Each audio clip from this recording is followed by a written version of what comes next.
Tisa's not so clean. She works at a taxi dance joint on 215th from Broadway.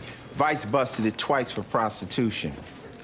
Empire Dance Academy? That's what it used to be. It sold in '07, so no more tutus. Now it's tequila and tongue jobs. Any idea who owns this dump? Bridget Soloway, 822 Park Avenue. Sounds like a new Mayflower madam sailed into town.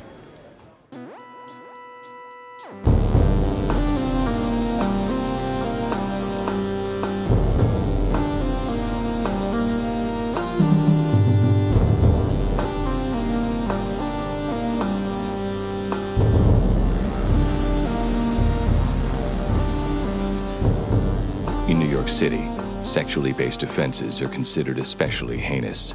These are their stories. Hey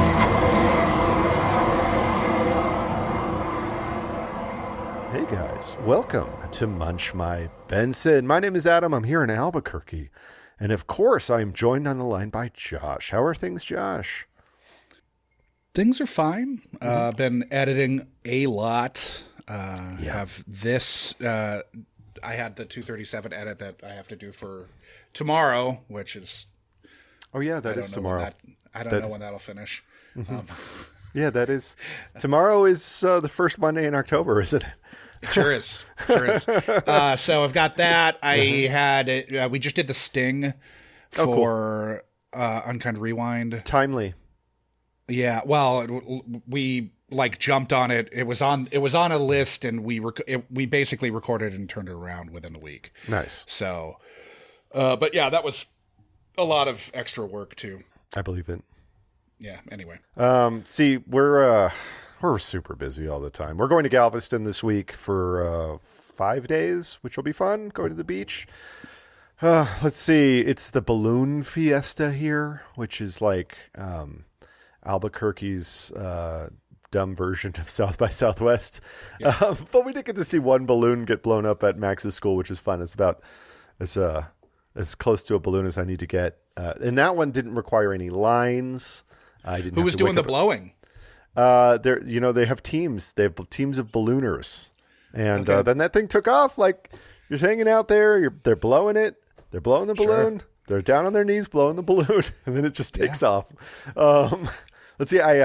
You might be able to tell behind us, we reorganized our records, so now we can actually flip through them they are in places where one can find different artists if one wants to, which is nice. It's a long time coming because we didn't have all of them in New York, and in Galveston they were okay, but they weren't in a great spot. It's like the best organization we've had for the records since the first house we lived in Galveston. So I feel quite good about it. So Josh, I kind of feel like we're going to have a lot to get into here. So I think I want to know what you're drinking. So right now I am out of Bullet Rye. I am drinking from my Tony's on the Pier. Yeah. The unofficial official bar of Munch My Benson. Yeah. So that is, I've got 4 fingers on the rocks of Woodford Reserve Double Oaked. Oh, okay. Nice. And then I've got a Hams on Reserve over here. Nice. I'm drinking some, I brewed coffee, so I'm drinking coffee in my Slow Dive mug. Nice.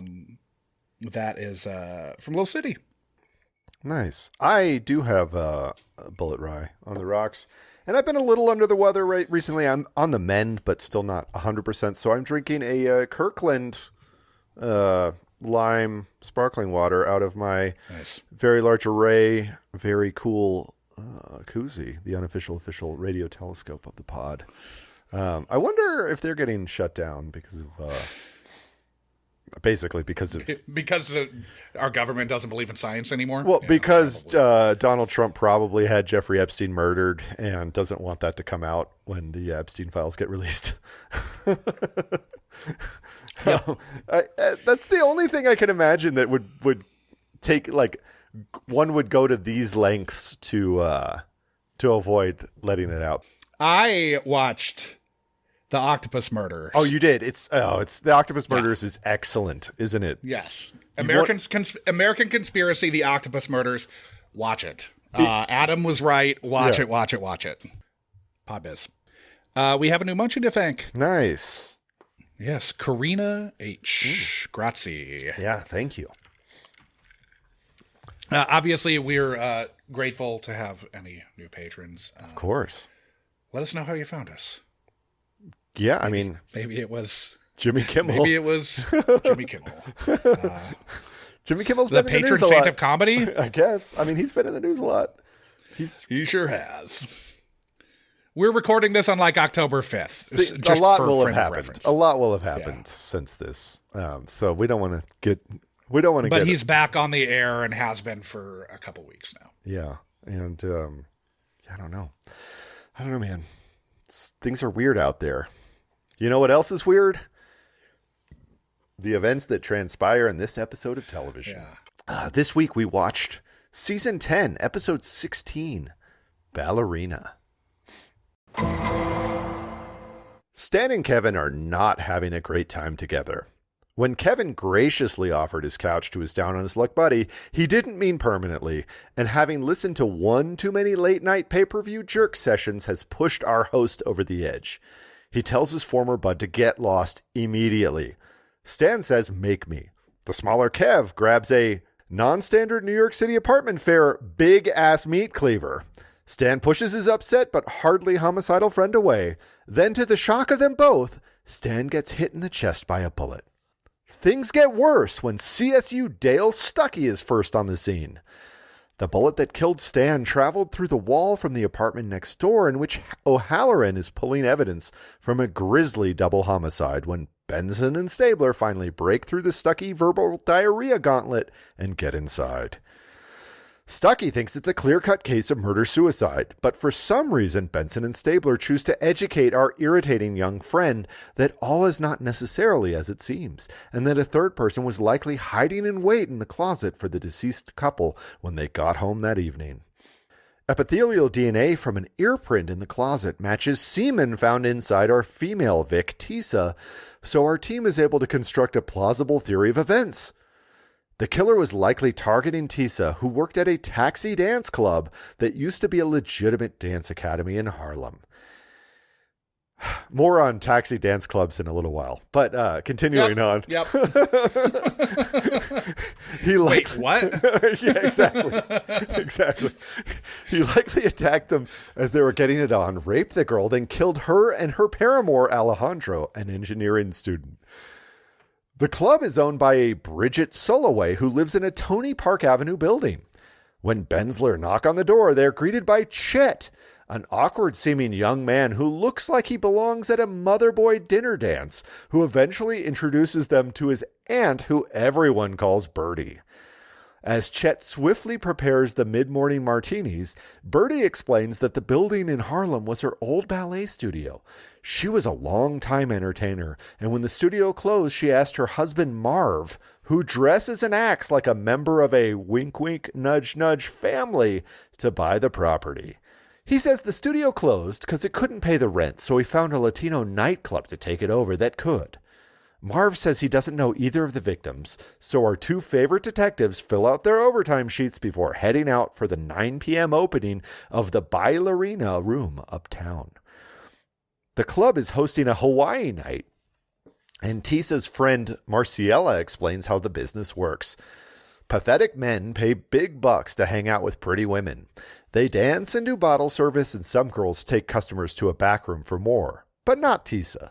Tisa was apparently having problems with an Orthodox Jewish regular who'd become obsessed with her, and though he initially doesn't seem to be at the club tonight, Stablivia eventually spot him sneaking out and grab him for a trip downtown. The man's name is Ephraim, and he says how could he kill Tisa when he loved her so deeply? Ephraim knew about Alejandro, but thought he could convince her to break it off with her boyfriend, who criticized her career choices. He says that customers constantly tried to get her in the back room, but that the worst one of all was the building owner, Marv, who stalks Tisa constantly and has been claiming a ludicrously low income despite his 30-something owned buildings and Park Avenue co-op. Bertie arrives at the station with Chet in tow and tells Benson she wishes to speak about her husband. She apologizes for her 5th husband's boorishness, then offers to write Olivia a check to pay for Tisa's funeral. I'm not sure that that's part of the investigating detective's duties, but she says she plans to divorce Marv, then shoos Chet away so she can explain that Chet is not her actual nephew, but the illegitimate child of one of the other dancers from her time with the Rockettes, who Bertie's been caring for since the age of 6. Bertie tells Olivia all about her 5 marriages, first to a drug dealer, then a pedophile, a womanizer, a guy who fell off their sailboat 4 days into their marriage, and finally Marv, whose properties are all strip clubs and peep joints. Benson is able to grab a pen, which had been chewed on by Marv, whose DNA is a match to the semen/ear print. When Ben Abler arrive at the apartment to arrest Marv, they are sadly met by his body splash landing on a parked car in front of the building. Inside, Benson finds Bertie in bed, sipping a martini, watching clips of one of her old dance routines, back when she had the biggest sketch variety show on television. Both Chet and Bertie claim ignorance of his suicidal intentions and say they thought he was drinking his martini and looking at porn in his office like he always does. We're all disappointed when Stucky discovers that Marv was likely pushed out the office window, A, because Stucky made a great point, and B, because this case has yet another murder victim. The living Sulliways are taken downtown where Cragen informs the thief that Marv had a high dose of antidepressants in his system. He wants to be sure Marv was pushed before they start hurling accusations at the dead man's widow. Bertie tells Stabler that Marv used to write her poetry and that their relationship was nothing like the special one she has with Chet. Elliot pushes her about Marv's prescriptions, and she suddenly turns angry when asked a second time about his antidepressants, saying she doesn't know anything about them and hasn't seen a doctor in 60 years since they killed her father, supposedly. Chet tells Olivia that he is Bertie's soulmate, who regularly has to protect her from her brutish husbands. Most recently, 2 days ago, after Marv lost it following the SVU's trip to their home.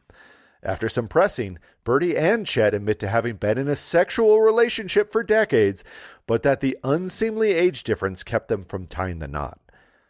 The detectives think Chet must have spiked Marv's drink, then pushed him out the window, but Bertie says he's too gentle to hurt anyone, and besides, she didn't even see Marv come home, much less grab a drink from bartender Chet, who swears he didn't spike the martini. Benson pushes the weird man boy so hard that he breaks down in tears and eventually stammers out that it was Bertie who killed Marv. He breathlessly tells Liv that he started to make his lover, not Mom's, martini at the same time he made Marv's, then paused to get one of Bertie's old movies out for her to watch, which she always did when she was sad. When he returned to serve the drinks, he found a pill bottle at the bar and found Marv in his office pulling money and documents out of the safe. He told Bertie that Marv was leaving, which started a huge fight between the two, so he ran to his room to hide and heard them yelling at each other over and over again until Marv simply stopped yelling. Bertie claims that Chet would never betray her and stares him down as she's let off in chains.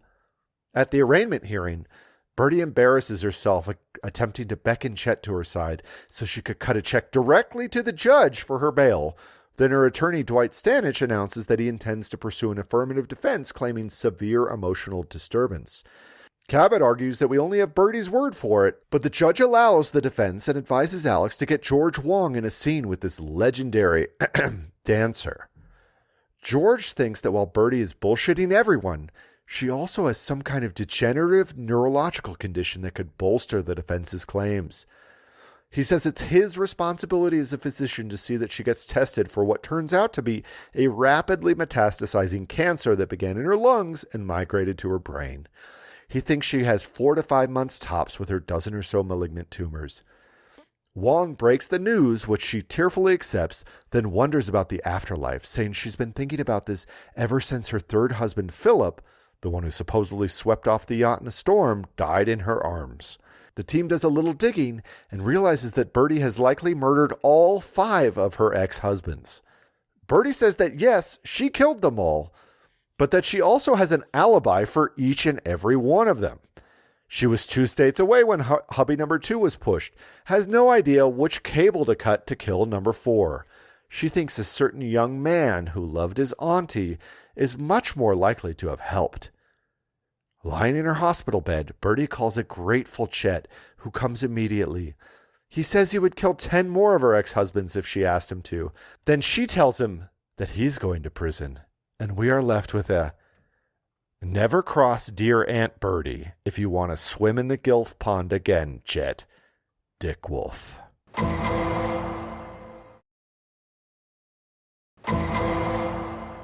This, of course, was the Munchies Choice episode. And they brought it. This was a good one. This was a really fun episode to watch. We have some guest stars to talk about. So first off, guest stars that we've already talked about. We've talked about Robert Klein, who's playing defense attorney Dwight Stanich here. Yeah. That was in episode 170. How great fur-humping compilation tape. But how great that Robert Klein and Carol Burnett get to do scenes together on SVU. Yeah, that's fun. That's great. It's fun. And so we were talking about season 13, episode 13, Father Shadow there. He's obviously a recurring defense attorney. We've talked about Mike Doyle playing Ryan O'Halloran. That was in 160, the hardest core of hardcore BDSM Benzlers, which was a Munchies Choice episode. Yeah. That was talking about season 10, episode 22, Zebras. Not one of my Stucky's favorites, last guys. episode. Not one of my favorites. Not one of either of our favorites. So then we've got Noel Fisher playing C.S. Utuck. Dale, Speak of the fucking devil. Yeah, we talked about him in that one, the same one that we talked about O'Halloran in. We only have, mercifully, one more episode with Stucky in it. Oh, nice. So cheers to that. Yeah, cheers. Drink to that. Of course, don't get any ideas, Munchies. They'll probably get ideas. And then we've talked about Lindsay Krause, who's playing arraignment Judge D. Andrews. That was in 180. New York City Sidewalk Juice, talking season 12, episode 19, Bombshell. That was another Munchies Choice. That was a lot more fun. That was a great one. Yeah. And last one we've talked about already is Erica Bradshaw. She's playing the court clerk here. She usually she is. often does. Yeah. Yep. We've seen her doing other characters, but that's the main one we've seen her play. And then that was in episode 59. I'm Just Here for the Violence, talking season 9, episode 16, Closet. Yeah. First up, Yuval Boehm. Okay, great. Playing Ephraim Iskowitz. He was classically trained at BU, where he got his BFA. He got his MFA from London International School of Performing Arts, studied improv at UCB, performs with an improv troupe Improvolution, and teaches at Purchase College Conservatory of Theater Arts. Nice. He developed his one-man show, Sexcurity, at IRT Theater, which showed at Dixon Place and Joyce Soho and Cleveland Public Theater. He performed off-Broadway and with the Shakespeare Theater Company. He's in the films That Awkward Moment and Norman. He had a recurring role in Hunting Season. Then we've got Raquel Almazan playing Maricela. Obviously, yeah. She was born in Madrid. She's also of Costa Rican descent. She was raised in the U.S. She got her BFA in theater performance from Florida, her MFA in playwriting from Columbia University.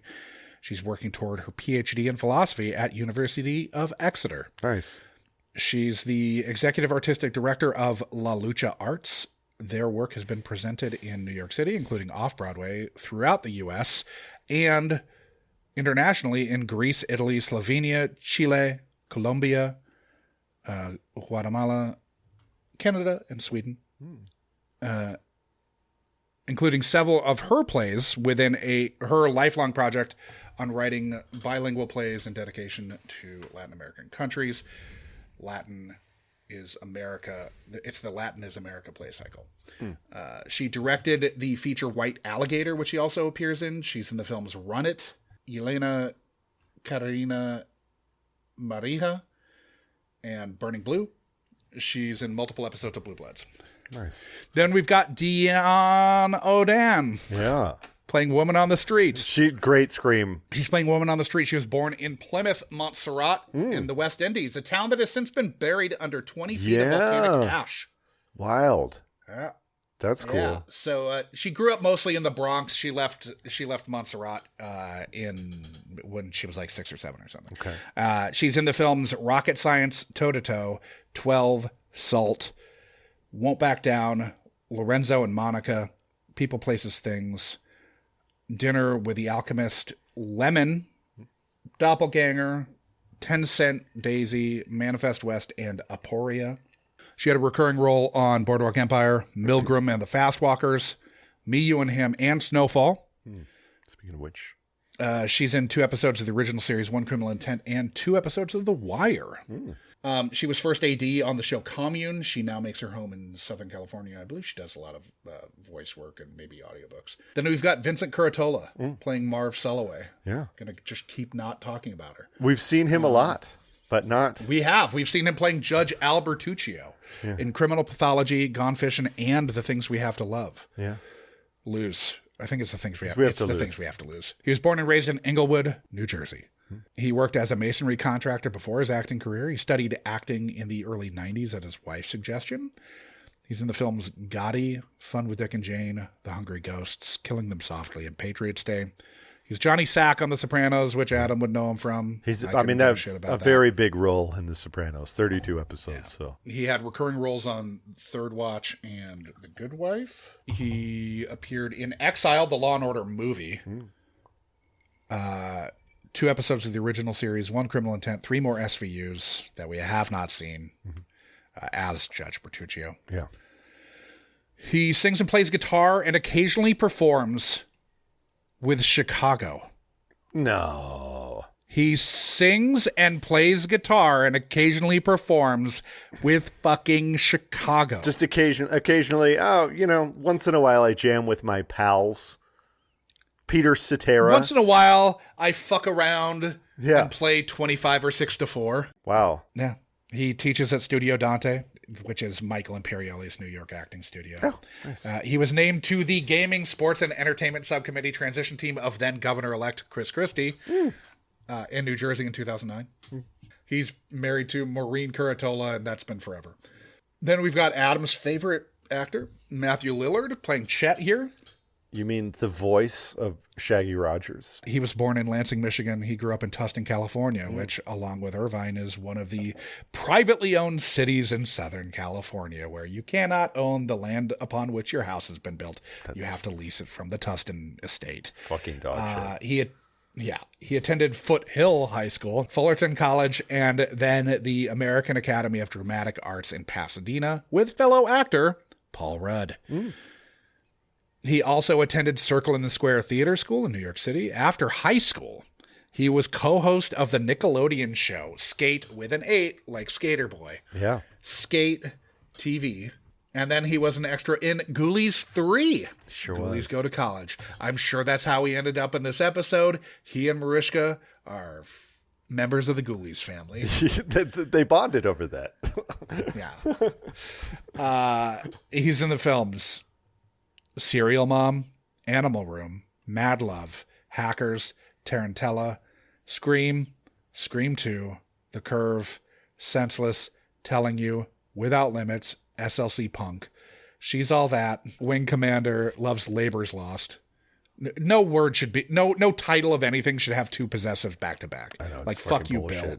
Dish Dogs, Finder's Fee, Summer Catch, 13 Ghosts, Scooby-Doo, The Perfect Score, Scooby-Doo 2, Monsters Unleashed, Wicker Park, Without a Paddle, The Groomsman, In the Name of the King, A Dungeon Siege Tale.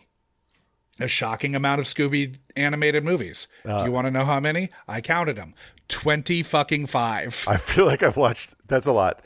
There's a lot for me to watch. 25 still. Animated movies, not counting the shows, know. which I'm going to get into in a second. No, I've watched a lot. We can go through the movies, and I will have watched many of them. I'm not going. I'm going to save Moon everybody Monster the Madness, pain of going through that. saw that. Do not. Stop. Save yourself the edit work. Stop.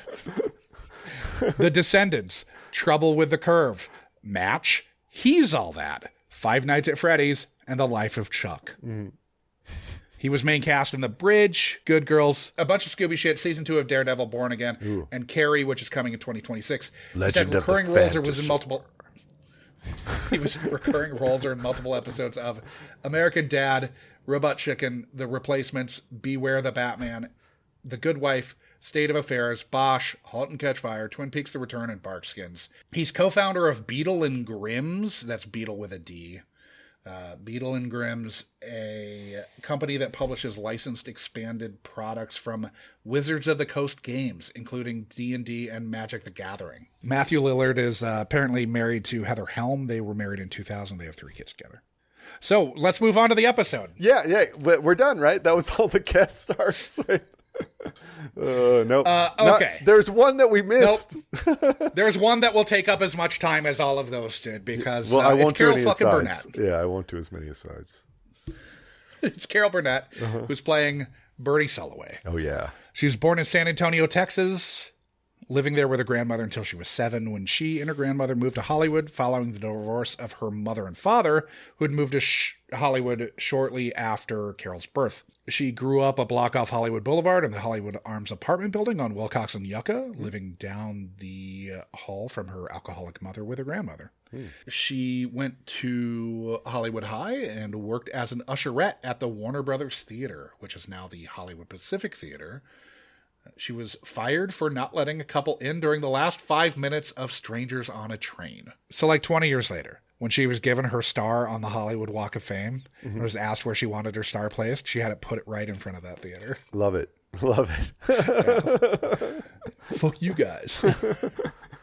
When she graduated in 1951, she received an anonymous envelope containing $50 Weird. for 1 year's tuition at UCLA. A little different these days. That is the equivalent of $623 in 2025 money.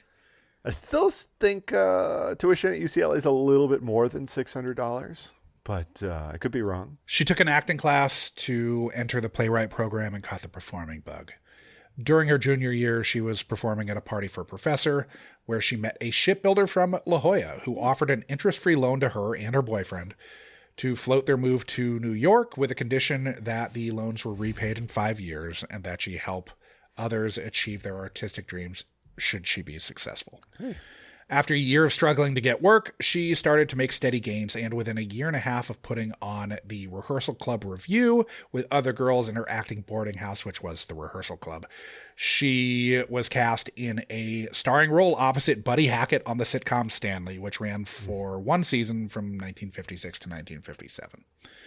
She quickly started to rack up accolades, getting her first Tony nomination in 1959. So, 4 years after moving to New York, she's already got a Tony nomination. Yeah. That was for Once Upon a Mattress. She got her first Emmy nomination in 1962 for The Gary Moore Show.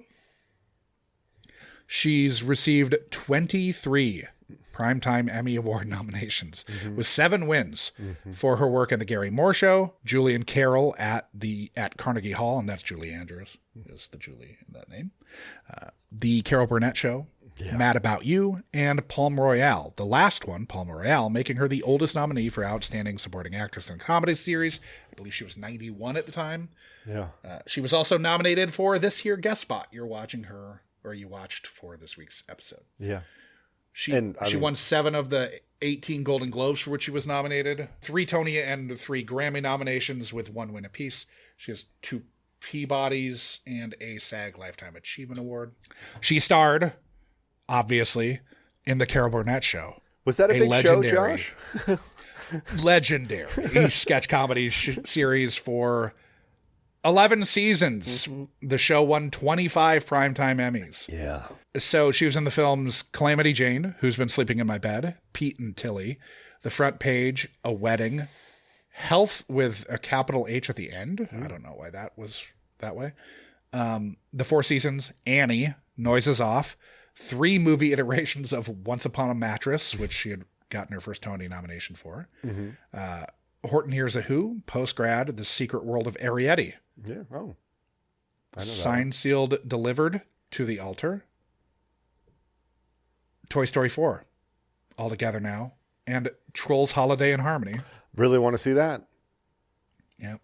She's main cast in Stanley, The Gary Moore Show, The Carol Burnett Show, Fresno, Carol and Company, and Palm Royale. She had recurring roles or was in multiple episodes of The Lucy Show, Gomer Pyle, USMC, Here's Lucy, The Tim Conway Show, Mama's Family, Magnum P.I. The real Magnum P.I. Yeah, with Tom Selleck. The Larry Sanders Show, All My Children, Curious George, Glee, Hot in Cleveland, Hawaii Five-0, the newer one, not the old one, Mad About You, and Better Call Saul. Carol Burnett had 425 separate credits as herself or as a host, including in countless specials, variety shows, and series where her name appears in the fucking title. And she was a mainstay on Password and Password Plus, game show in the 70s, where she appeared like 100 fucking times.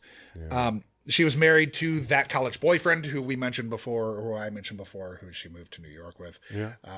From 1955 to 1962, she had 3 daughters with her second husband, producer Joe Hamilton, to whom she was married from 1963 to 1984. And then in 2001, she married drummer Brian Miller. And to my knowledge, they are still together.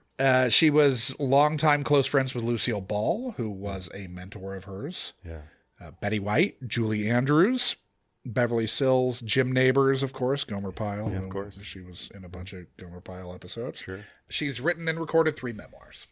She's great. She's really great.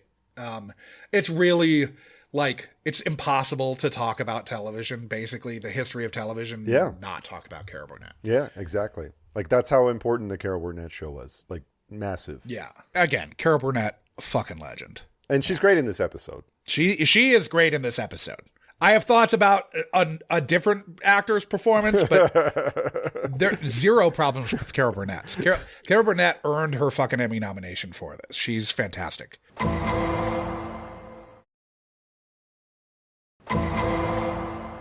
Josh, let's talk about this episode. We start on bad couch surfing friend watching PPV smut on the living room TV. Loudly watching porn on the living room TV. Loud. Yeah. This leads to What a scene. What a great scene. The roommate who is not watching the pay-per-view smut. The guy being whose called apartment Asswad. it is. Yeah. Yes, the guy who's the lease is in his name. He is called Asswad. Okay. Which the response to being called Asswad is apparently wielding a meat cleaver. I'm sorry, but a meat cleaver is a fairly rare knife. I think it's a rarer knife than most people give it credit for. It's not in the knife. They found a knife block that fits a meat cleaver, but it is not a common. I have never seen a knife block block that has a meat cleaver in it. And that was a fucking meat cleaver, man. That was not It was a meat Chinese veggie cleaver. You're not Yan Can cooking your cucumbers with that fucker. Like, the only thing I can think of is sometimes you'll have a knife board with a magnet on the side, and that's where the meat cleaver would go. Yeah, sure. But that's where I would put it. This had a fucking cut slot for it. Yeah. Meat cleavers are heavy. They're big. They're to cut like ham bones. I do wish that we had seen the cleaver do some work. I was waiting for it, and then I saw the blood splatter, and I thought we might have, but I was wrong.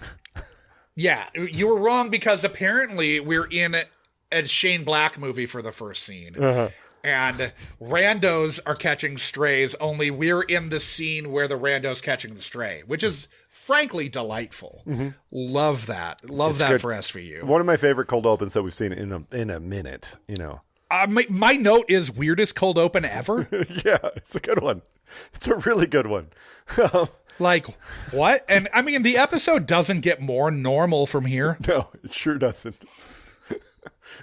It stays out there.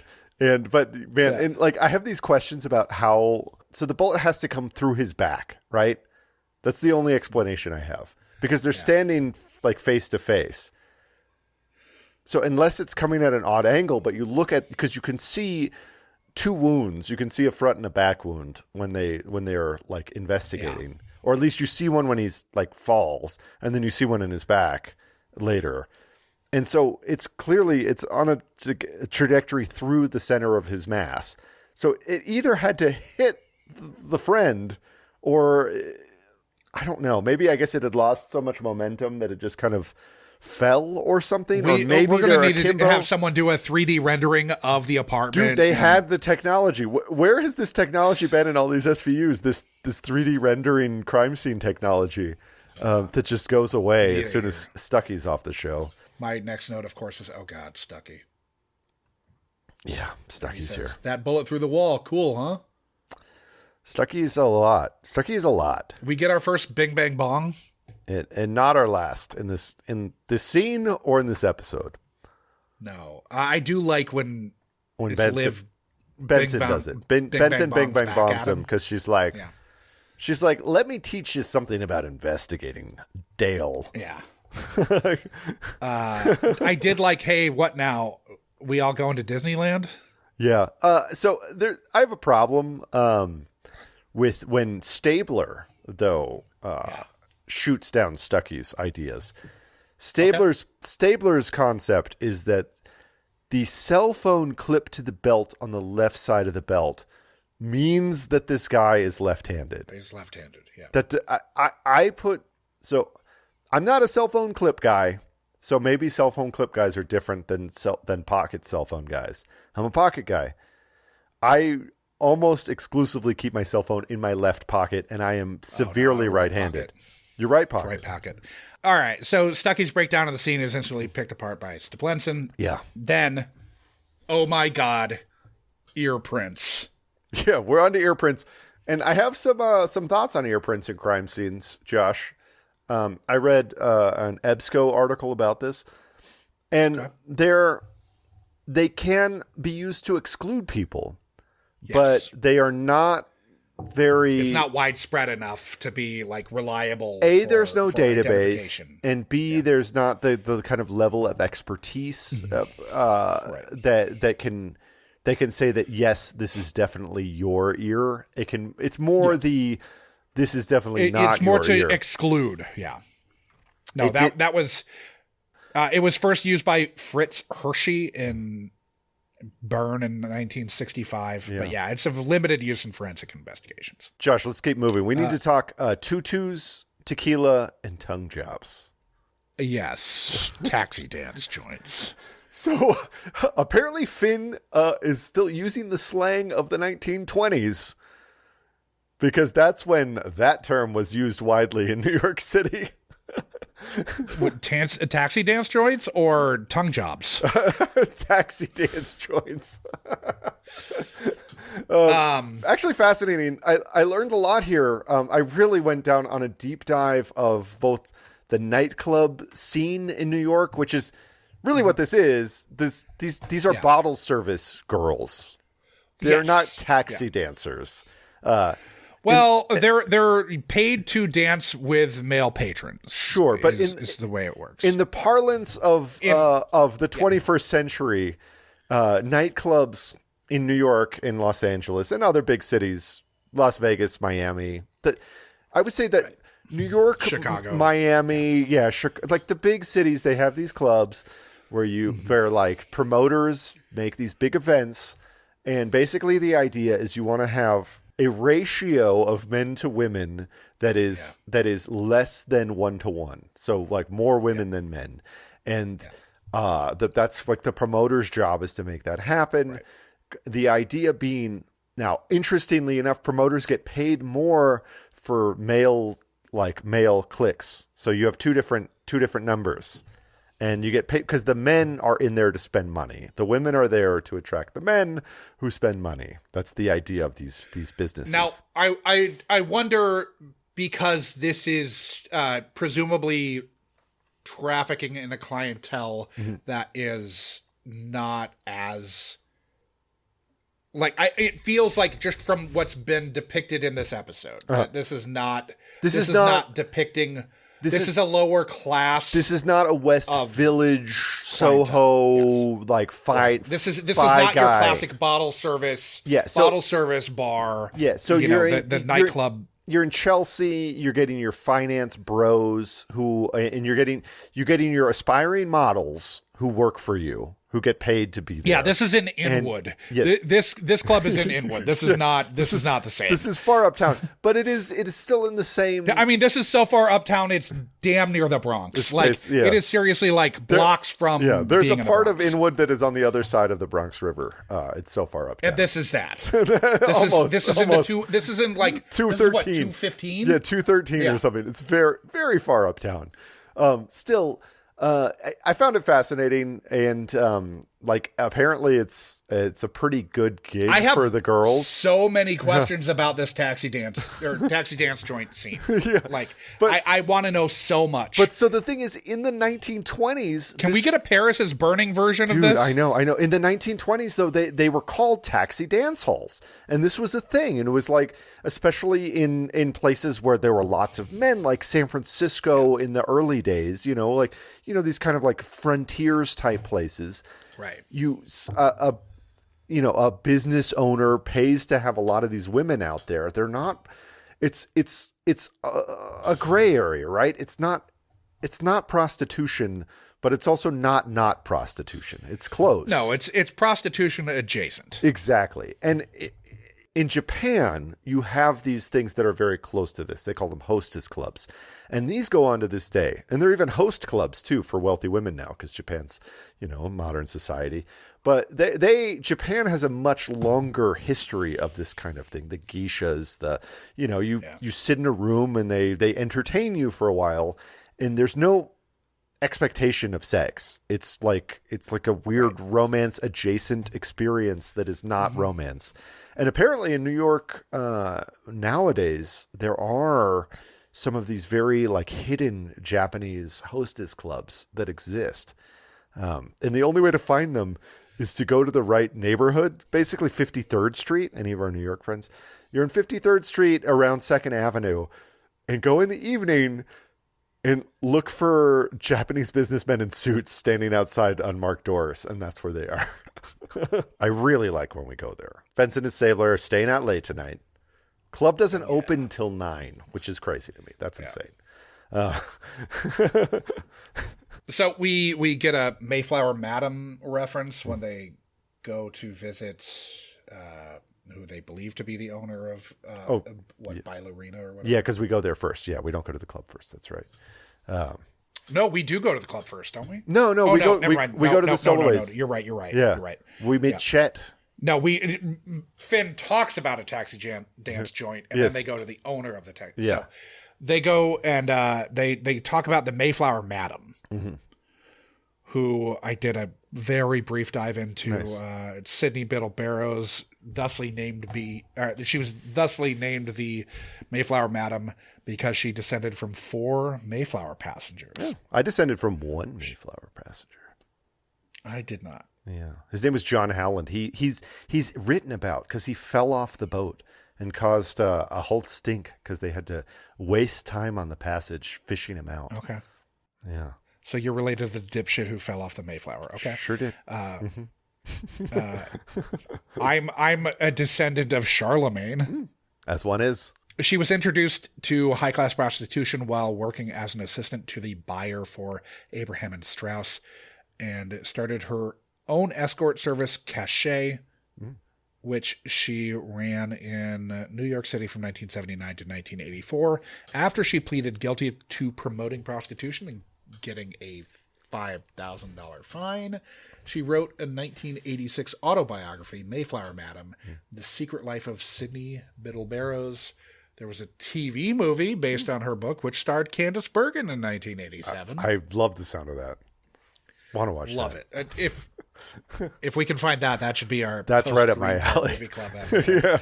Yeah. I'll see if we can find it. Okay, Chet and Birdie.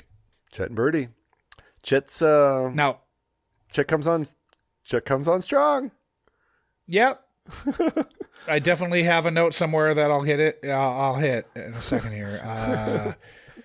So Birdie is creepily cozy with her. We eventually find out air quotes nephew Chet. Yeah. Nephew lover, Chet. Eventually. Yeah. She was a ballerina. Her husband bought the old ballet studio, but the guy who was running it couldn't pay rent. Now it's the Ballerina room. These people drink a lot of martinis too. Lots.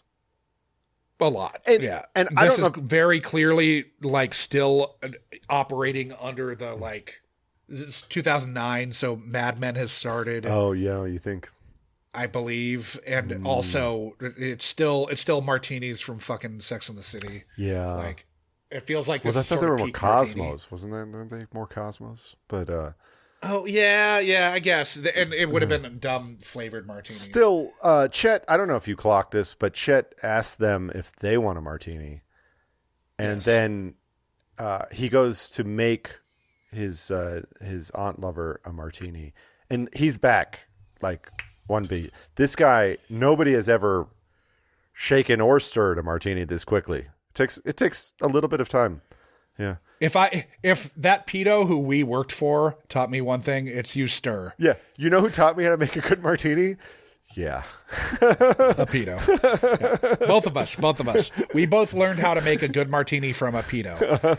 Sure did. Yep. Yeah, sure did. Yep. At the club, Maricela says... the club.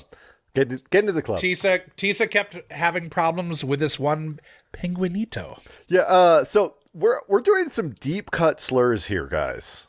The deepest of deep cut slurs. Because I went on a slur You went down a penguinito rabbit hole? I went on a slur dive, and it does not. I just straight Googled it, no hits. Looked up a list of ethnic slurs on Wikipedia. A lot of obscure ones there. It is not one of them. I looked up another list of Spanish profanity, found some choice words there, but it is not on that either. So believe me, on both of those, there was plenty of objectionable ways to refer to Jewish men. That's for sure. Yeah. To be fair, I don't know that this is...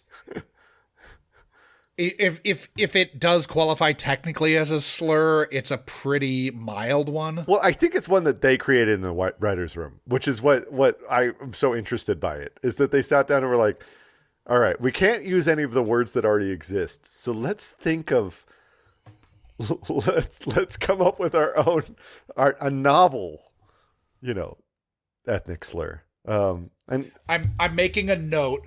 See if I can reach out to Daniel Truly. But I love the idea of this roundtable discussion. See what is the right balance between, like, catch you off guard a little bit to notice it, but not veer, into oncoming traffic and really get some people calling into the network. Because I feel like they were walking a very thin line with this one. But they were able to pull it off with a laugh line later, because they said that that's the North Pole over there. Or the South Pole, whichever. Yes. Great payoff. Yeah. Great payoff. I have the note to see if I can reach out to Daniel Truly, who wrote this episode, to see about the origin of Penguinito. So that might be some bonus content. Yeah. All right. But yes, they're using Penguinito to refer to Orthodox Jews who, of course, wear black suits white with shirts, white undershirts. Yeah, black hats, black suits. But in this case, a lot of them just are wearing like a white button-down shirt, black pants, black hat. Yeah. So you don't want to show us your ear? We'll take you downtown, motherfucker. Yeah, exactly. This SVU is living in a very weird world already. And it's only going to get weirder. It sure is. Like, when I wrote that note, I did not know where it was going, but that was here. Ear. Oh, you won't show us your ear. Show me your ear, Ephraim. Show me your ear, Ephraim. Turns out Ephraim says Tisa. He's weird, but he's not. Stand-up dude. He's one of the most stand-up dudes in this episode. Maybe the most stand-up dude in this episode, not counting SVUs. Yeah. Alejandro was critical of her career. Fuck you, Alejandro. Yeah. She can make her own damn choices. Eat a dick or, I guess, a bullet, Alejandro. Yeah. So Tisa was going to leave Alejandro for him, and he's the only one who was nice to her. Everyone was always trying to get her to take them back to the corner. And the guy who owns the fucking building was worst of all. Yeah. Big Marv. Johnny Sachs. We find out Marv's in there all the time. Marv, not Johnny Sachs, was also claiming $27K in income despite having a multi-million-dollar Park Avenue apartment. So something might be awry here. Enter Bertie, who wants to talk about boorish Marv. Boorish Marv. And then she offers to pay for the funeral. Very weird that she's offering to pay Benson for the funeral. Because last I checked. No, Benson actually foots the bill for every funeral of victims. Last I checked, that's not how this works. But No. It definitely is not. We find out that Marv is husband number 5. We also find out that she took in Chet when he was 6, and his Rockette mom died. yeah, gross to think about that relationship. She also Doing the math on that relationship is gross. it's SVU gross. Yeah, it sure is. Sure is. Now, all of Marv's businesses, she found out turned out to be strip clubs or peep joints. Maybe there were still peep joints at that point. I know there were, like, the first time I visited Times Square before it got, Giuliani'd. Yeah. But What a dick. I know there no peep joints in Manhattan that I've been to or seen. Seen a lot of rub and tugs. Then she conveniently leaves the pen that Marv chewed up. Yeah. And then just as they pull up to arrest Marv, he lands on a car 10 feet from them. And this is 100% definitely not Park Avenue. Park Avenue has a strip of trees running down the center of it. It has a median, which is actually over the Long Island. The Metro North Railroad. It goes underneath that park.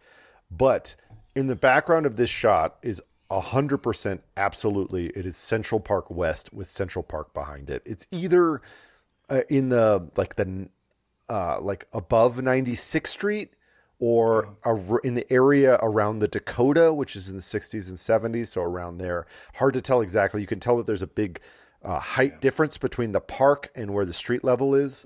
But I know it's one of those. Definitely not the east side. He meets Joe Black in End. Kind of. It's not as delightful as Meet Joe Black, where he meets it's a city bus or something. And he gets bounced, right? Doesn't he hit 2 cars? He gets bounced. I believe it's a Camry, like a Toyota hits him first, knocks him up in the air, and then I believe he's hit by a UPS truck. Nice. Yeah, that's nice. Nice. Very nice. Yeah. The body. Sorry, spoiler alert, everybody. Definitely bounces though when it hits that car. So then we have archival footage of Carol Burnett. Yeah, this is fun. Where we get this is our Norma Desmond moment. I believe that was Carol Burnett show footage. I believe it was, yeah. But not 100%. It's very clearly reminiscent of Norma Desmond watching her old footage. Yeah, the pictures didn't get small. Oh no, I didn't get small. Yeah. The pictures did. The pictures did. Yeah. Great movie. Yeah, Sunset Boulevard. If you don't know what we're talking about, then is it Stucky who says there are fingerprints on the window? Yeah, Stucky's the one who Stucky finds the fingerprints on the window. Yeah, and so they think that and they say bada bing, like he was pushed. Yeah, we do a bada bing cut. A bada bing, bada boom. Bing, no. Bing bang bong. Bing bang bong. Sorry. Yeah. Wrong. How dare you? Wrong TV show with Vince Cartella in it. Wrong. Oh, yes. Bing Bang Bong. Bing Bang Bong cut. We do a cut on Bing Bang Bong to Chet and Birdie being taken downtown. They think, just to answer a couple questions, but we know it's because murder most foul has occurred.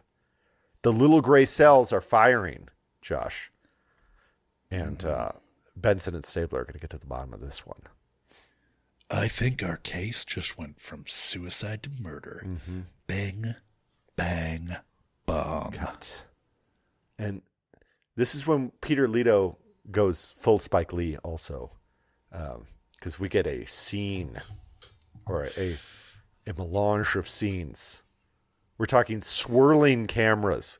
Cameras just helicoptering around Carol Burnett like it's fucking Vietnam. But it is funny whenever SVU steps out of its very established and kind of, I mean, at this point kind of rote language that it's created cinematographically. Yeah.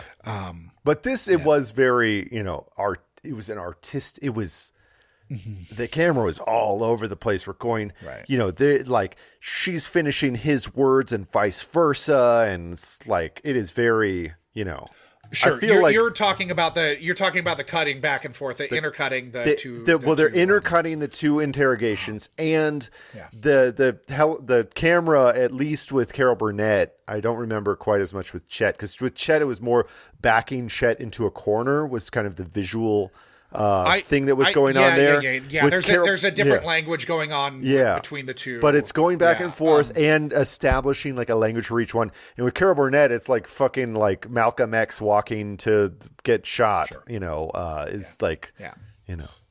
Mackay Pfeiffer and Clockers. But right before this, we find out that Marv had excessive tricyclic antidepressants in his bloodstream. Yeah. And then Cragen's advising them, don't potentially traumatize a grieving widow. Yeah, exactly.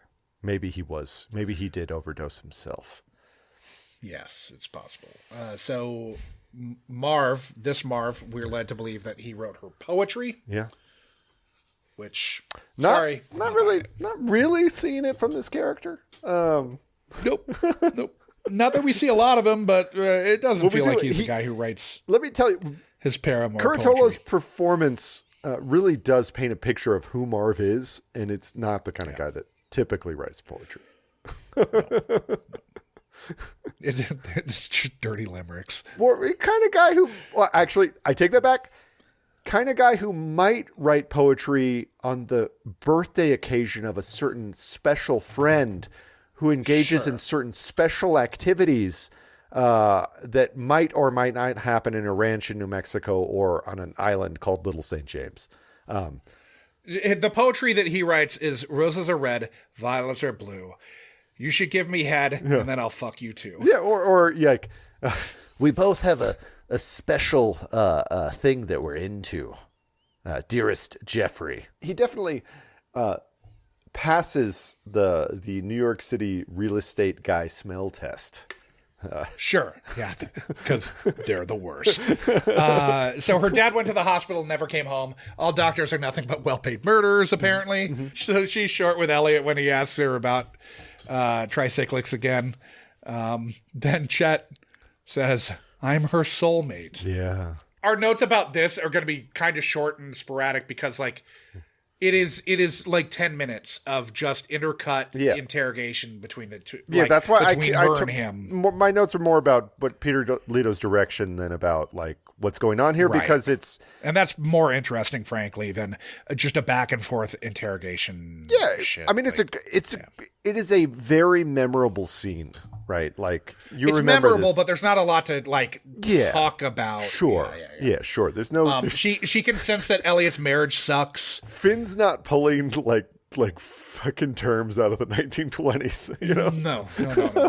I will say Matthew Lillard is getting perilously close to going full Simple Jack on us here. Oh, he's definitely, again, he is, I think he's trying to play the Buster Bluth character, but like straight. I don't know that it's less ridiculous here than it was in Arrested Development. It's basically the same role. Buster, Tony Hale has multiple Emmy nominations. We can just leave it there. Yeah. Matthew Lillard has been in how many Scooby-Doo movies? 25 Scooby-Doo animated movies as Shaggy. Yes. I like it because I think it is so ridiculous, and it's you have the Matthew Lillard ridiculousness, which again, it probably didn't mean to go that big, but like played next to Carol Burnett, who's like got that turn when she goes like gets mean to Stabler with the tricyclics. Really good shit. It feels like he's going for it, and it feels like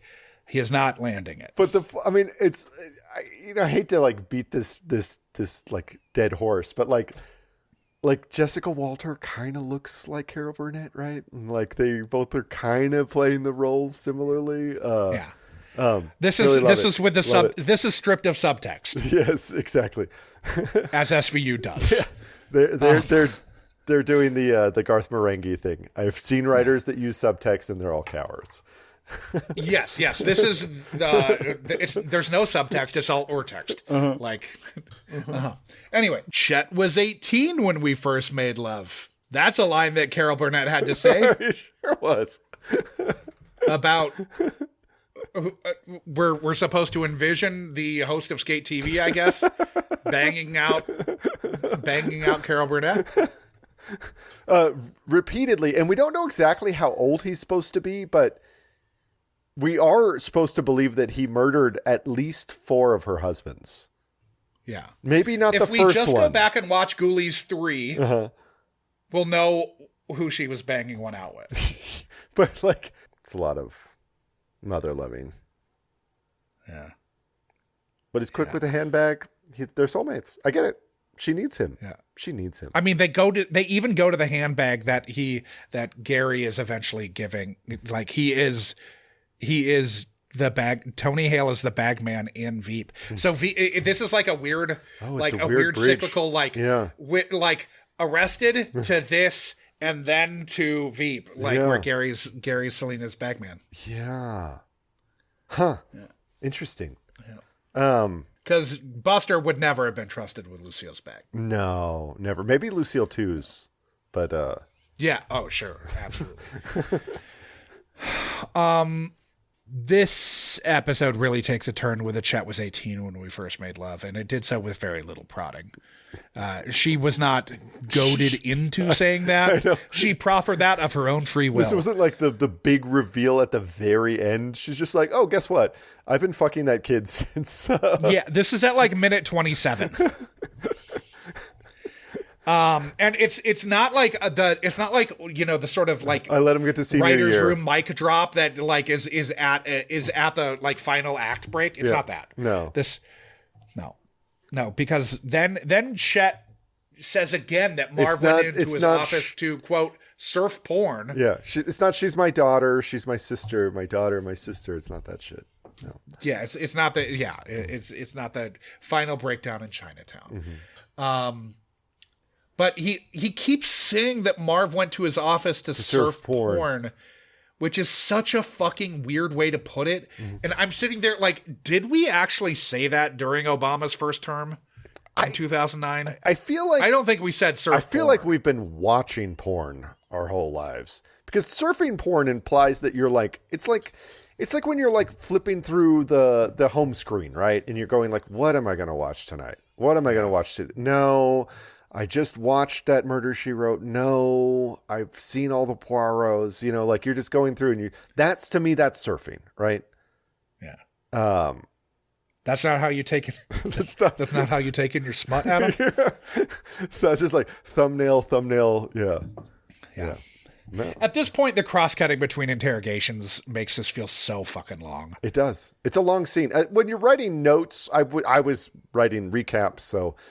It actually went a little bit faster, this scene, than most of the rest of it, because I was just like, well, I'm just going to let it go and, write while I'm doing this shit, because whatever. There's some big reveals here, but they're not moving around, at least. Yeah, so here we're meant to believe Birdie did it, and then she says, my Chet would never cross his Aunt Birdie. Mm-hmm. But she did. We get the arguing over Bale is vulgar. I would agree with that. Well, I think that Bale is vulgar, but I don't know about arguing. But arguing over paying Bale is not vulgar. Yeah. So enter Wong. We discover that she's got paraneoplastic syndrome, where, quote, certain tumors secrete hormones that can cause unbalanced behavior, and that she's got 4 or 5 months left to live. Sounds about right. Do you have anything to chip in about paraneoplastic syndrome? No, I didn't look it up. Again, with seasons 2.5 through 12, I'm not double checking. Unless the episode is like about Neil the Baer medical was a goddamn doctor. Exactly. Unless we know it's going to be right, and it's it all sounds plausible, and I just had other stuff. He was running the room on ER too, but he is a literal medical doctor. Exactly. And again, he was running the room on ER, so it's not like he's a medical doctor who stopped thinking about it. He probably has a PubMed subscription or whatever. He can, if he wants to bring something up in the episode, he knows how to look it up, and he's not going to put in shit that's wrong. You're right. Chernuchin years, yes, we are going to double check 100%. Every fucking... Robert Palm didn't know how the world worked. So God gave her the death penalty, even if the state of New York couldn't. Yeah. But she gets away with it. Yeah. And because she says never cross to your Aunt Bertie. And he crossed her. He crossed her, man. He sure did. He broke because he's a little Chet, man. Chet, you gotta stand by your gal. Is there a God, Dr. Wong? You think he was like, he saw that Carol Burnett was on the sheet and was like, come on. He's like, let me in the scene, motherfucker. Get me into this episode. Yeah. Get me into this episode. I need to be in this episode. So Philip, her third husband, passed away in her arms, ? Wasn't he the one from the ship? Sure was. How'd he die in her arms then? And then he said... It must have been something she said. Or then she said, I saw the light go out in his eyes, right? He could have walked away. Yeah. He could have walked away. So this broad's a Black Widow, which the next movie that we're dropping, which we'll have dropped in the past for Unkind Rewind, is Black Widow. Oh, nice. With Deborah Winger and Teresa Russell. Oh, nice. I have a very large Black Widow that I see all the time. She's nice. She's my friend. Yeah. She doesn't try to bite me. She's just killing her husbands. Yeah, maybe. Then we find out we've got a 40-year killing spree. Yeah. Serial killer. Yep. Elliot says, well, I think the real story here is that each one of her husbands had some kind of rap sheet, from cocaine trafficking, child pornography, embezzling, rape, and murder. Mm-hmm. To which Finn adds, from little orphan ballerina to Dirty Harriet in 5 Easy Steps.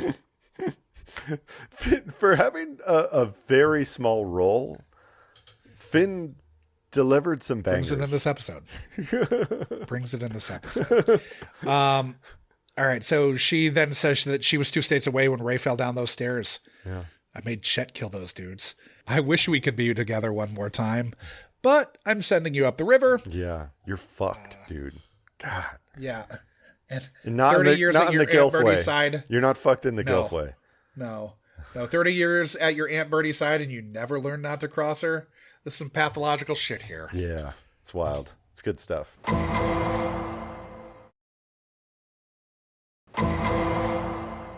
So each and every week we rank these episodes. We are ranking on the overall quality of the episode, the quality of the guests, how problematic the episode was, and the depth and breadth of lives ruined. Let's start at that last one. Depth and breadth of lives ruined. So we got some bodies dropping. For one thing, let's just be clear that at no point at all was this ever an SVU case. There's nothing SVU about it. No. There was semen found in Tisa's body, like in her corpse. They found that semen in her corpse at the scene of the murder. I believe so. That was the premise upon which. Again, I so get they think it's a DV. I know that it's a homicide, and in post. They think it's a murder suicide. Right, they think it's a murder suicide. That's the initials. But there is semen in the. Again, after Warner does the swabs, then I say sure. Yeah. But they think it's a murder-suicide, and that's what's going on. And that it was a DV that turned into a murder-suicide. Yeah. So, anyway. Thin. Well, we have 5 scumbag husbands. We have Tisa. One perv Stan. That's Stan. Tisa and Alejandro. That's 8. Yeah. That's a lot. That's a lot of bodies. Yeah. We have all these taxi dance girls. We have Ephraim. The one. We have Ephraim who lost the love of his life. Uh-huh. Yeah.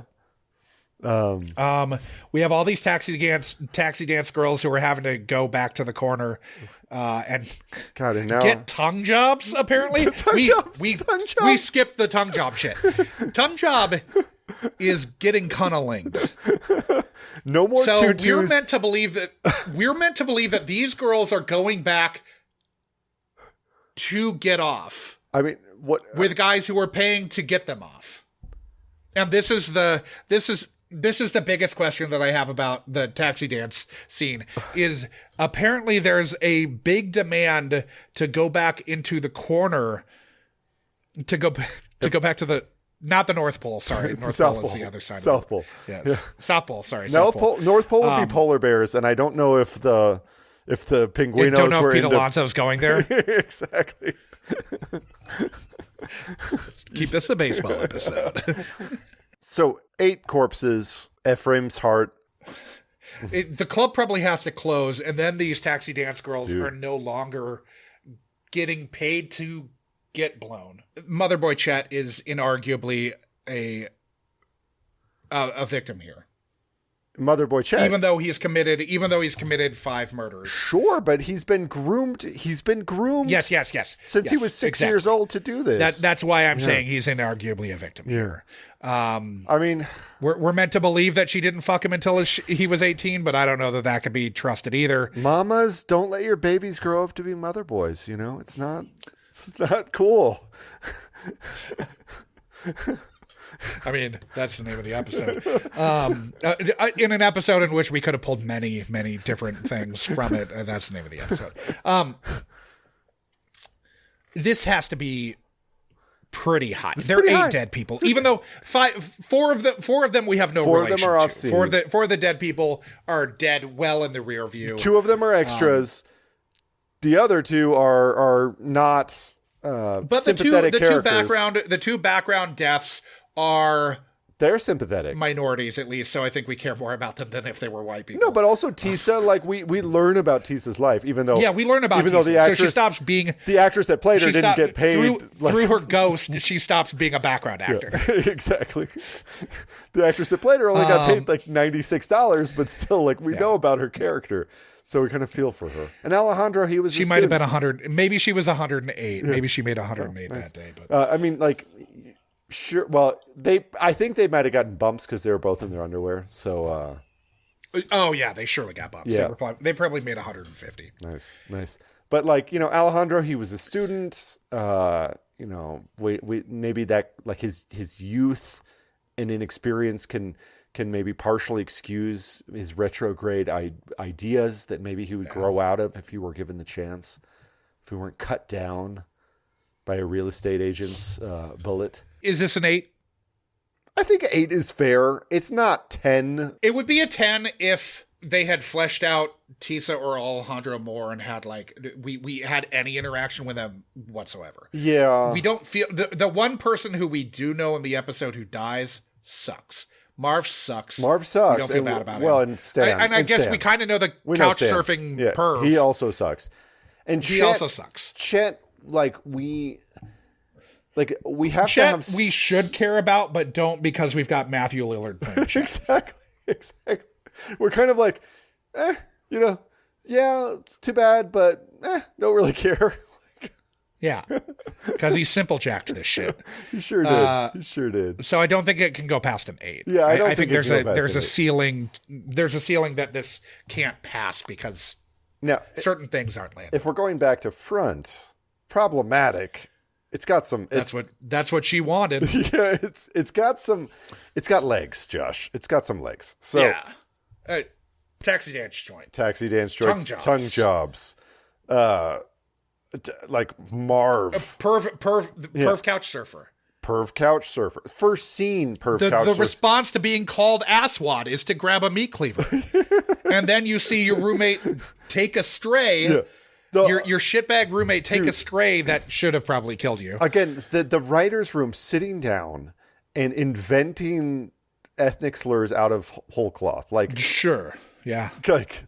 That is wild stuff. Bonito. That is wild stuff. And you know what? I think they kind of nailed it because it's specific enough to be believable, but also not love it. Terribly offensive. Love it. This is just about clothes that they wear. Yeah. Not a big deal. Exactly. It's not making assumptions about their character, Good on them. Though it does shoot. This is entirely a wardrobe based slur. No, I would say that the direction when they go to the South Pole line and it shows the nervous men over in the corner, that might be a little bit towing closer to the line. That's on the first AD. That's not on the that's not on the director. The first AD is the one directing the background.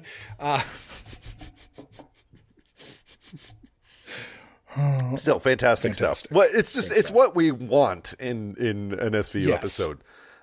And of course, I mean, Marv hitting the roof of the car is fucking awesome. Because they're also like, that's great. Benson and Stabler are like, oh, I get to cuff him. I get to cuff him. Boom. Good shit. And obviously, most importantly, we have legend of stage, screen, and tube. Legend. Carol Burnett getting an Emmy nomination here for... She's been starring on TV for 70 fucking years. And she got to say that she started banging her adopted child when he was 18 years old.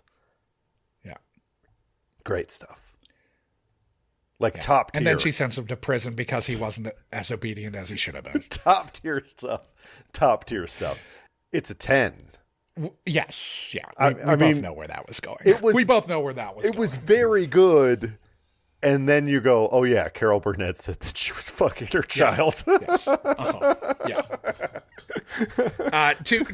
They went as stunt-casty as you can go. Yeah. This is like kind of this is as like, it's even bigger, frankly, than Luke Perry. Oh yeah. Stunt casting. I mean, because the thing is, Luke Perry resonates with your younger viewers at the time. Some people, just like Fred Savage did. But those two are a very specific. This Carol Burnett shit is registering with the grandmother, who's clutching from her pearls Peoria. in Peoria. Exactly. Yes. This is the whitest white bread old person in America was watching Carol Burnett on TV in 1978. Yeah. Okay, guests. I mean, Carol Burnett is a fucking legend. We both think that Carol Burnett was great in this. I assume. 100%. If there weren't one person who is, I thought, in my eyes, very, very, very, very bad in this episode, one person dragging this down, I would have no problem going. I thought James Stahl and Daniel Frith were both fantastic as Kevin and Stan. I thought Vincent Curatola was great. They were fun. Yes, they have no credits. I did not talk about them because Yuval Boyne, their IMDb's were loved him. Yuval Boyne was great. Josh, he was really fun. I'm going to stop you right there. I think there's two people that we have a problem with acting in this episode. Because need I remind you that Noel Fisher was prominently in this episode. Yeah. So yeah, we got some issues. There are two very bad performances in this. But I'm kind of there are glad. also all time performances. I think Carol Burnett's performance is all timer. I think that Matthew Lillard, she gets to do Norma Desmond here. Yeah, I know. That's absolutely why she did the episode. Of course, it's awesome. I think Matthew Lillard's performance is so over the top. It's so shticky and ridiculous that it makes the episode fun. When it's happening, you're not watching it going, this is good. You're watching it going... You're never saying it's good. Yeah. But it's funny to watch because... Yes. For reasons outside of him. It's not a 10, but... Yes. If Carol Burnett weren't saddled with Matthew Lillard's performance here, and this being Carol Burnett, where her performance is having to act in direct opposition... Sure. But also in if she was allowed to it just be her in Sunset Boulevard, and not have or if she had a capable person playing Chet. If she had Tony Hale playing Chet, Yes, if Tony Hale was playing Chet, this would have been next level. Unfortunately, Tony Hale is not playing Chet, it's Matthew Lillard. And I don't think we can go past an 8 here either. I'm trying to think for a different reason. Yeah, I mean, I could maybe let a 9 go, but Matthew Lillard's great. fucking she's bad. Great. Matthew Lillard's terrible. He's very bad, but she's great, and all of the bit parts are fun. Stucky, Stucky. For me, it's Stucky that knocks it to an 8 because that first scene with Stucky is a lot longer than you remember it being. Because you forget it by the end of the episode, but the first time you're watching, you're like, what is going on here? And this is the first time you see him. So you're like, what the fuck is up with this guy? Yeah. And there's some foreshadowing there because we know that, it's O'Halloran's in the corner just doing his job quietly, and he kind of looks up like, this guy's here. All right, I'm okay with an 8.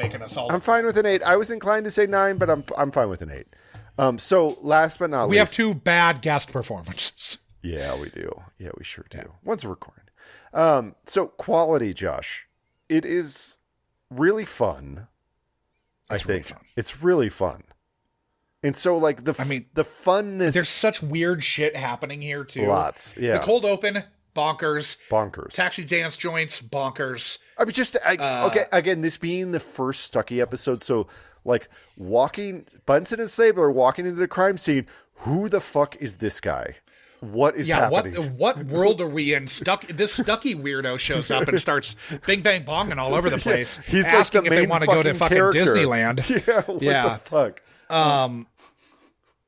So that's something. So we've got all that going on. We've got all the stuff that's servicing Carol Burnett's character in a good way. Yeah. My main problem with the episode is how long they're intercutting between the interrogations. Yeah. Because I think that sort of like saps a little bit of the energy from the episode that should have been there and wasn't. Yeah, exactly. Like I'm looking at the clock. We could have spent more time with the taxi dance joint shit, dude, honestly. Absolutely. We could have had like a red herring thrown in. We could have just had... We could have had more going into the Mayflower Madam stuff where, like, they actually... Like, more for Carol Burnett to do there, too. Yeah. Where it's not just an instant, like, I'm trying to throw him off the scent of Marv nonsense. Like, they could have had it look more like she might have been involved. Yeah. No, but Peter Little was like... There were things that they could have done here to, like, give Carol Burnett even more to do. Yeah. Give Matthew Lillard less. Matthew Lillard less to do. That could have gotten this to like a 10 in the guest star. You know, like Matthew Lillard has too much screen time in this episode. No, basically. and like the scenes in the apartment where he's like weird, or like when he's like just like around but her. Where he's weird and he's the secondary character to her. That's fine. Those you're at least not like, oh, fuck this guy. But when he's by himself in the interrogation scenes, that's where it's 10 really, fucking minutes. It's 10 fucking minutes. It's so long. Yeah. Like, I can't believe that NBC let them go that long without a clear commercial break. Save Carol Burnett. Because it felt like, but anyway. Yeah. Like, I think that there are things that stop this episode here again from being a 10 in quality because that it's a long time to do the it's kind of a weird scene, and it takes you out of the progress of the episode. So it's like you really by like minute 6 you really start to notice how long the scene is going on. Yeah. And you get that, like, I understand just from like a fundamental standpoint that, like, they're obviously trying to make Carol Burnett's days as easy as possible. Yeah. Like, I get that that's why you're writing it the way that you're writing it, but like there are ways to do it where, like, okay, well then have her act in the apartment or something. Like have more scenes in the apartment. Yeah. Have some reason like to repeat the scene somewhere else and not just be doing this 10-minute back and forth between her and Lillard in interrogation. Yeah, I mean, you can still like keep her screen time there, but just like move the other screen time to a different, just a different place, somewhere earlier in the investigation before they know that the only answer is that, the ear print. Right. Because also the reveal that she's been banging Chet since he was 18 should happen later too. I agree. I think that should be like pretty close to the end. That should be the final act break. Yeah. Right before, like, basically like reveal that she's been banging Chet right before the reveal that Chet just betrayed her, have those happen at the same time. Anyways. But like neither of us think this is bad. It's just over a quality. It's probably like a 7 or an 8, right? I mean, I'm inclined to go 8 again. Because it's a really fun episode to watch. It is really fun. And like she is great in it. It's just there are 4 minutes where you're noticing the time. You're like, true. Okay, let's get out. You're absolutely right. And like I do notice I mean I think we probably which is like that's more, like 10% of the episode, like that's a lot of episode that you're sitting there like thinking, "Oh, this is going on too long." Yeah, I'm trying to think of it next. Through no fault of Carol Burnett's, by the way. No, I think that's a writing issue, frankly. Yeah. and like Well, well, it's like I'd go 70% writing and 30% Lillard. But again, if you had, Yeah. if you had, I'm just trying. Like if you had Tony Hale doing that, you would not be thinking the same thing. You're probably right, but at the same time, I think that you have Carol Burnett. You want Carol Burnett to be the focus, right? Like we're not 1,000%. We're not doing like, Which I know is impossible. it's not an ensemble, right? Like we don't want, like we want her to be the star, not Matthew Lillard. Sure. And or really anybody else because they got her. She's the Said stunt everyone cast. every time that Yeah. the options have ever been brought up. It's we want Carol Burnett to be the star, not Matthew Lillard. Well, but just like so, like don't try to Scream! make it. I absolutely wish that Carol Burnett had been the star instead of Matthew Lillard. But like, don't make it like a dual build situation. Like have him there as the supporting piece. Again, He's clearly second banana here, but they we should have a whole bushel of Carol Burnett and then Yes, 2 bananas. Exactly. That's how I feel. Like if it was just him being an awkward mother boy in a few scenes, that would have been totally fine, and I would have enjoyed it. But they do give him a lot to do in that scene. A lot. And he's simple jacking it. As one does, you know. He's Sean Penning it, if you will. Yeah. So And Sean Penn and I am Sam. yeah, or She's So Not Lovely, which is very bad if you've ever seen that one. Very bad. Anyway. 8. We'll give it an 8. Carol Burnett's fantastic, and Curatolo, great. That gives us a composite score of 8.5, which, funny enough, the episode that we watched right before we went on our long hiatus was also an 8.5. That starring Elizabeth Banks and Mark Paul Gosselaar, which we called We're a Long Way from Bayside High. Now, Josh, I think we need to live roll the next episode. Nice.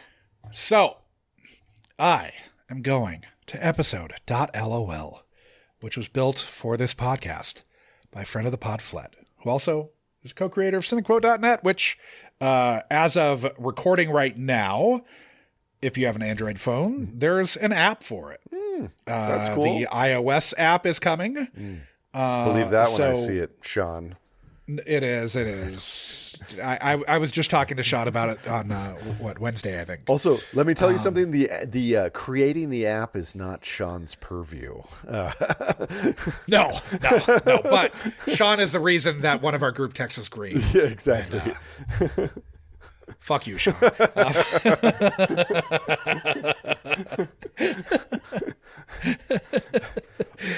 So he's gonna love that. But thank you, Fled. Yeah, thanks, Flat.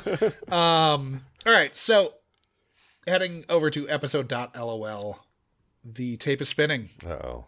Bill and Ted do not like this one bit, I usually don't. and we have landed in season 22, Oh my God. episode 2, Okay. the Ballad of Dwight and Irena. Yep. Rollins and Tameen, yeah, that's Cat, Yeah. respond to a dangerous domestic violence call while Finn gives his deposition in the lawsuit against him. So that's picking up on we saw Finn shoot that one guy. I'll take your word for it. This one, Simone Fuller, we've seen Afi Bijou. The Fuller is she's the widow. Finn shot the guy in front of his son. Oh, yeah, and yeah, her. Yeah. Mm-hmm. Yeah. It's the DV thing that keeps escalating anyway. Yeah. Ricky Lindholm is in this, Okay. who people will know from she's a comic. She's an improv comic, Okay. like a UCBer. But she was in Oh, yeah, okay. yeah, she's half of Garfunkel and Oates. Nice. Pippa Cox is in this, so we know her. Yeah. Frank Wood, we know, if I remember correctly. Yeah, we know Frank Wood. Oh, yeah, yeah. definitely. Yeah, We know him. definitely know who that guy is. Mm-hmm. I think that's it. Yeah. That's all that's jumping out to me, at least. We'll find out. We'll learn all about them. Great. And we get to see Jamie Gray Hyder. It's been a while. Yeah. It's been a while. Sorry about that. Yeah. So, guys, we do have a Patreon, which Josh said, and We sure do. We love it when we hear that they're new patrons, and of course, we'd love Absolutely. more. So join up. There's good stuff. Also, there. tell your friends. Tell your friends. Tell your friends. I've had multiple people who've listened to this somewhat recently who have said, I didn't even watch the episode. I thought it was fun. Oh, well, that's who reached out unprompted on a Discord. They were gonna share the episode with their husband, and she said I didn't watch the episode. I just listened to it, and that episode sounded fucking insane. Well, the husband was probably like, "Don't care sports." That's probably what he said. No, the husband is the SVU guy. He's watching all the SVUs. Nice. He's the one going through SVUs. She had not been watching. Nice. But she was like, that episode sounds fucking nuts. Awesome. Yeah. Well, that's great. I love that. Yeah. Guys, also we have a Discord if you want to discuss these. That's probably the best forum for that. You can find a link to the Discord in our show notes, which has links to all the other stuff. Our Zazzle merch page, which somebody was just asking me how to find our merch page today. One of my friends, and I said, well, we have a Zazzle. Go to the episode page. Check it out. Are they going to get a Who's Going to Change My Bag, or are they going to get a? They should get a Who's Mother Needs Her Juice. Mother Needs Her Juice cup, pint glass. Both great choices. I think they were just looking for Munch My Benson, because that's a little less specific. But honestly, they need to watch those episodes so they can see what we're fucking talking about. Because Who's Going to Change My Bag? I haven't listened to that sound clip in over a year, at least, maybe 2 years. I need to throw that in somewhere. Who's going to change my bag? Maybe I'll throw it into our discussion of Matthew Lillard's performance. Because you know what? He would change. He would change your bag. He would. He would. And he'd love it. He would be your bag man.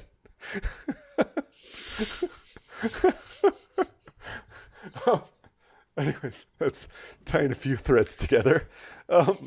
Anyways, we've emailed, we have a website. It's all there in the show notes. munchmybenson.com, munchmybenson@gmail.com.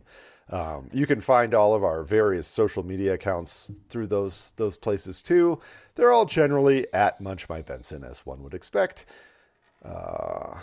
Any fans of the Jimmy Kimmel Who Wants to Be a Millionaire will know that Munch My Benson is not the most common name for things in the world, Yes. But guys, did we get to the end of this? Did we finish this? Oh yeah. Yeah, we finished. Yeah, this is done. So, guys, I need to go to the bathroom.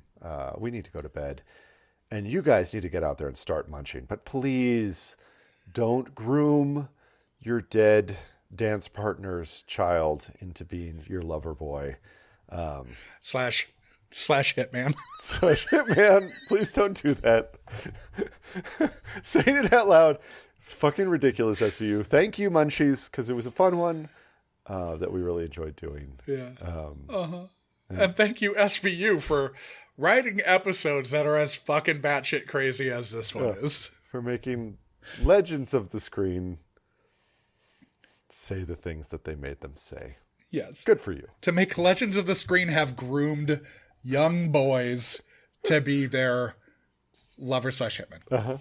It's good. It's good. And then spurn them in the end because they turned on dear old Anthony. Because they were not obedient little good boys. Be obedient little good boys.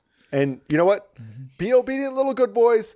And please rate and review the episode. 5 stars only, please. Yes. Yeah. And seriously, tell people. Yeah. Tell people about the podcast. Tell people. But one way you can tell people is by rating and reviewing the podcast, because then randos will find it.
Chet was 18 when we first made love.